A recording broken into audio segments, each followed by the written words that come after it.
आज की कहानी। बेटे ने बाप को घर से बाहर निकाला। रमेश काका अपने बेटे सुरेश और बहू पूजा के साथ एक छोटे से गांव में रहते थे। काका ने अपनी पूरी जिंदगी खेतों में काम करके गुजारी थी ताकि सुरेश को अच्छी शिक्षा मिल सके। सुरेश ने शहर जाकर पढ़ाई की और एक अच्छी नौकरी हासिल कर ली। जब वह गांव वापस आया तो काका की खुशी का ठिकाना ना था। उन्हें लगा कि अब उनके बुढ़ापे का सहारा मिल गया है। शुरुआत में सब ठीक था। सुरेश और पूजा काका का ख्याल रखते थे, लेकिन धीरे धीरे सब कुछ बदलने लगा। पूजा को काका की पुरानी आदतें खटकने लगी। काका सुबह जल्दी उठकर खेतों में घूम आते थे, जो पूजा को पसंद नहीं था। उन्हें लगता था कि काका उनके घर के मामलों में दखल देते हैं। सुरेश भी अपनी पत्नी की बातें सुनने लगा था। वह भूल गया था कि काका ने कितनी मेहनत करके उसे पाला पोसा था। एक दिन घर में किसी बात पर झगड़ा हुआ। पूजा ने गुस्से में सुरेश से कहा, या तो ये रहेंगे या मैं। सुरेश ने अपनी पत्नी का पक्ष लिया और काका से कहा, बाबूजी, आप कुछ दिन के लिए छोटे चाचा के घर चले जाइए। यहाँ रोज़ रोज़ की किटकिट अच्छी नहीं लगती। रमेश काका को ये सुनकर गहरा सदमा लगा। जिस बेटे के लिए उन्होंने अपनी पूरी जिंदगी खपा दी, वही आज उन्हें घर से निकाल रहा था। उनकी आंखों में आंसू आ गए, लेकिन उन्होंने कुछ नहीं कहा।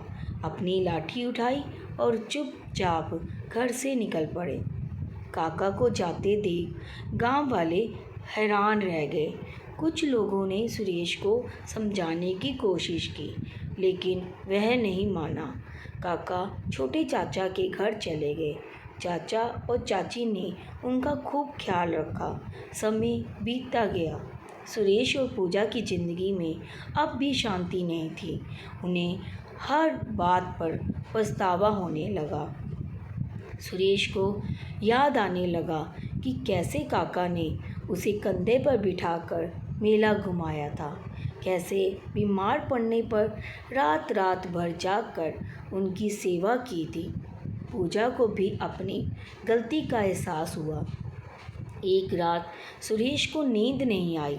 उसे अपने किए गए बहुत शर्मिंदगी महसूस हो रही थी। अगली सुबह वह पूजा के साथ काका को वापस लाने के लिए छोटे चाचा के घर गया। काका उन्हें बाहर देखकर भावुक हो गए।